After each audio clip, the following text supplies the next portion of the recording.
again, Miss Jessica Mastromatto. We're at F.H. Peterson High School. It is our pleasure. We appreciate you giving us your time. We understand that there's a lot going on, so we're not going to take up too much time. But we wanted to ask you some questions, and we wanted the public to know exactly what you have been doing, as well as how well the high school has been thriving during these, you know, very unique circumstances and times. So one of the things that I want to flow into is I want to ask you specifically, tell us a little bit about yourself, how long you've been in education, and then tell us a little bit about, you know, F.H. Peterson, the whole nine. Okay. Well, I'm Jessica Mastromatto, principal of Frank H. Peterson, and I've been in education. This is my 25th year. Unbelievable. But I started out as I started teaching actually for a year in South Korea, and then came back to the United States and taught for 16 years English and a combination of English and high school reading. I taught for 4 years in Columbus, Georgia at a teenage parenting center, and then came to Duval County and taught here for several more years, and then went into administration. I've been at Frank H. Peterson all my years of administration, so 9 years total. This is my 9th year this year. Frank H. Peterson is a unique school in that we offer career academies in 8 different areas. And students, our mission at Frank H. Peterson is for students to graduate both ready for college and ready for a career. And we evidence that by, you know, college applications and acceptance letters in one hand and job offers in the other hand. And that's something that we don't waver from, and we try to really commit to that. And over the past 4 years of me being a principal here, we went from about 10% of our students completing an application for college, just submitting the fee to apply to college, to this past year, our graduates, we had 49.6% of our students complete an application for college. And so we feel like we're on our way to that mission, accomplishing that mission of our students being ready for both, being able to apply for college, get accepted, and also have job offers. We have kids in all walks of Is there a certain percentage that you would like to see, or you? 100%. Okay. 100%. Okay. Don't settle. Okay. Don't settle. Our graduation rate has been over 95% for the past 5 years. So we're on our way. So in relation to other magnet schools or academies like that, where do you guys rank in terms of your graduation rate? Where would that be? For career academy schools like ours, where there isn't an entrance requirement, we're number 1 for sure. So in Duval County. Okay. In Duval County, yeah. So the difference between us and like a Stanton and Paxson, those students have to meet a certain criteria to get into the school. Our students do not. So they don't have to have already taken Algebra 1, or, you know, we get them how they come to us. So oftentimes I think that people choose Peterson for a lot of different reasons. But many parents choose it because they want their child to get the skill development that will help them to have a good career. So, and then there's other students who choose it because we have a lot of advanced coursework that they could do, and most of the academy classes, and people don't know this about Peterson, most of the academy classes are actually weighted honors classes. So students from Peterson, when they're in their agri-science classes, their aviation classes, their robotics classes, their automotive classes, those are all weighted as honors classes because they're so specialized and so technical that they are an honors level course. Okay, and you guys are a public school too, correct? We are a public school. Yes. So my next question would be, what makes F.H. Peterson different than, say, other public schools in Duval County? Well, I think it is that we offer, their elective classes are purposeful. So when students go to a regular neighborhood high school, their electives might be, they might get to choose from creative writing, maybe some PE classes, maybe some language classes, but that's about the extent of their elective choices. At Peterson, your electives are your program of study. So when you're not in science, social studies, math, or English, you're taking your robotics classes, your automotive classes, and so they're doing things that they want to do and that they're interested in. They chose that program. Mhm. And so it's a little more motivating when you go to your math, science, English, and social studies class to do those classes because you want to stay in your academy classes and do the shop work. So it's different that way. Now, do you offer any sports? We in this- don't offer sports. Okay, We don't, but students can play at their home high schools. okay. And so for someone who doesn't know, and let's say they're moving out of town or they're not familiar with the high school, and people are interested in coming to high school, have you found that that has been a deterrent, or people come to the school because of what it offers more so than what it doesn't have in the area? They definitely come here more for what is offered than for what we don't have. Okay, Yeah. okay. Now, I guess I'm gonna have to address the elephant in the room. We are still in the midst of a pandemic. Wanted to know how you're dealing with your faculty, how you're dealing with the students.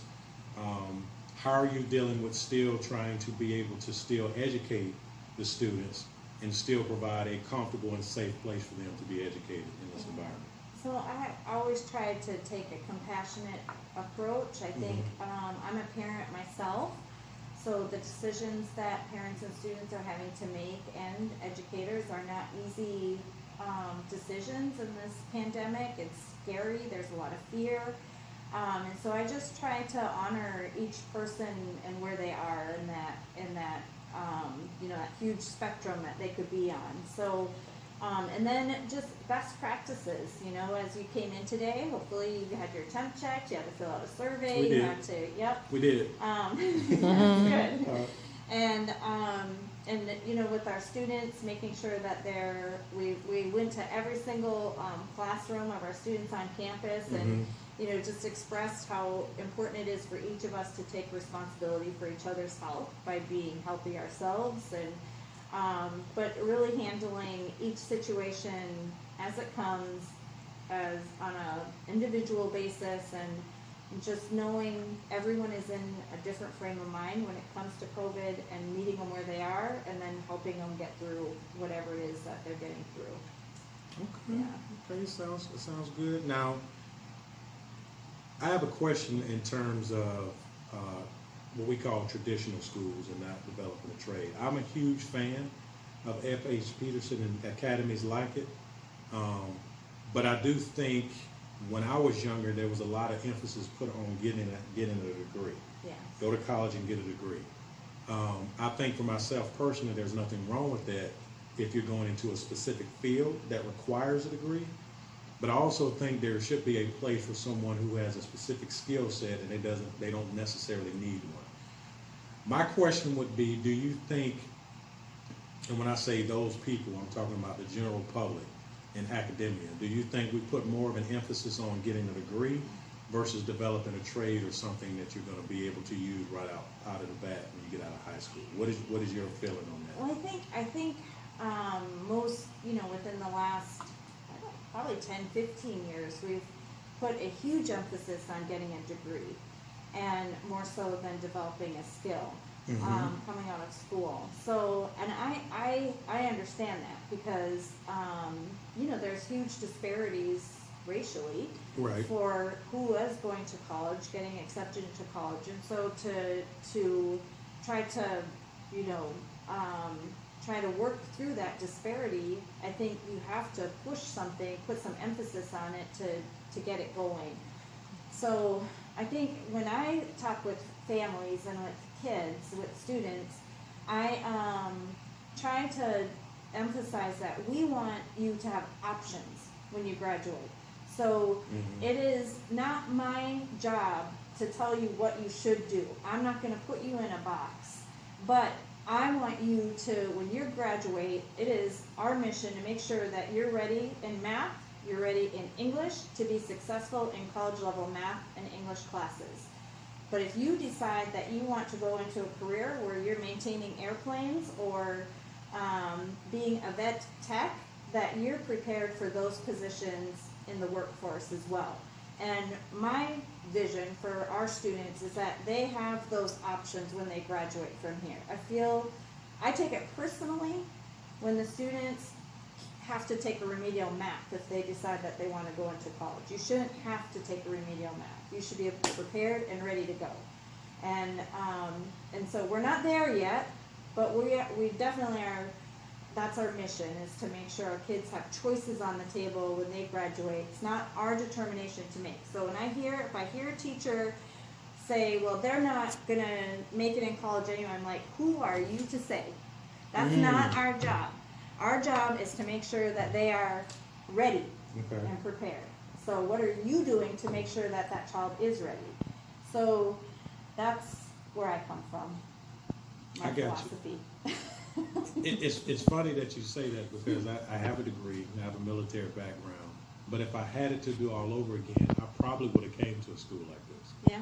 Now, true enough, I played sports, and that was okay, and I enjoyed my high school, my college experience. But what a lot of people don't know is when you apply for a job, I saw a stat in the Washington Post that said 75% of the jobs are not posted. So, even if you have the skill set, even if you think you're qualified for it, a lot of times the jobs are predicated on who you know, what kind of relationships you have. But if you have a skill set or a trade, particularly in Florida, we're talking about fixing AC, then, there is a real need for that regardless of the politics that go into it. So I'm glad that we're talking to you. Personally, I've struggled out here in the job market because I feel like I didn't have, to your point, options. I had a degree, but I didn't have a specific skill set. And there's a lot of people running around here with degrees is working at McDonald's. Yes. So to have those options and be able to have a skill set, I think is very much needed. And I think that narrative needs to be pushed in academia as well. With that said, I have to ask you this question. Would you ever, along with your colleagues, consider being a consultant to try to help develop a school like this one, if asked? To develop another school like this? Absolutely. In a heartbeat. Okay. Absolutely. Okay. We're gonna hold you to that.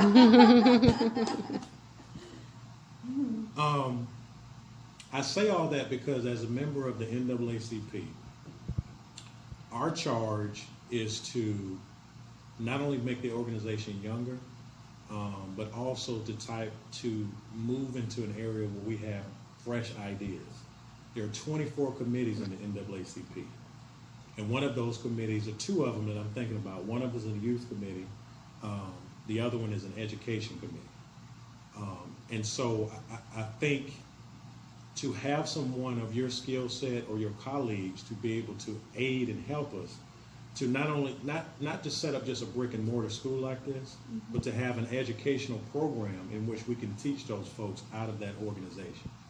And so, just talking to you about it, I think that would be a good idea. So, after we move forward, I would like to get with you and your colleagues and possibly, see if we can do something on that level. Yeah. Good. So. Good work. It's good work. So that's pretty much all we have today. We want to thank Miss Jessica Mastromatto. Am I saying it right? That's perfect. We want to thank F.H. Peterson for allowing us to come today. But before I leave, we want you to let the audience know how they can get in touch with the school if they're interested in coming, how they can reach out, where you guys are located, and again, some of your programs too, if you have an opportunity to. So you can you can email me directly, parishj, with 2 R's, parishj, @duvalschools.org, or you can visit our website at www.duvalschools.org/FHP. And that's 2 ways. And then our phone number, of course, 904-573-1150. And if you're interested in having your child come to Peterson, our application period is from usually January 5th to the last day in February. And we'll have tours set out. We usually send a postcard to every 8th grade household in Duval County to let them know about the tours.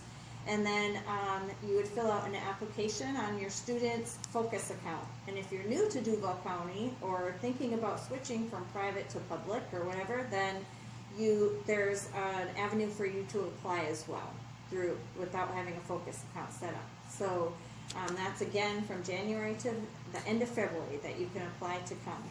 So,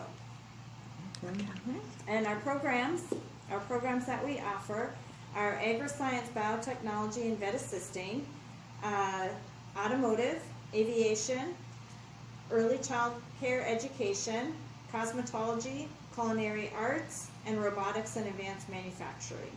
I think I hit them all. All right. Yeah. Excellent.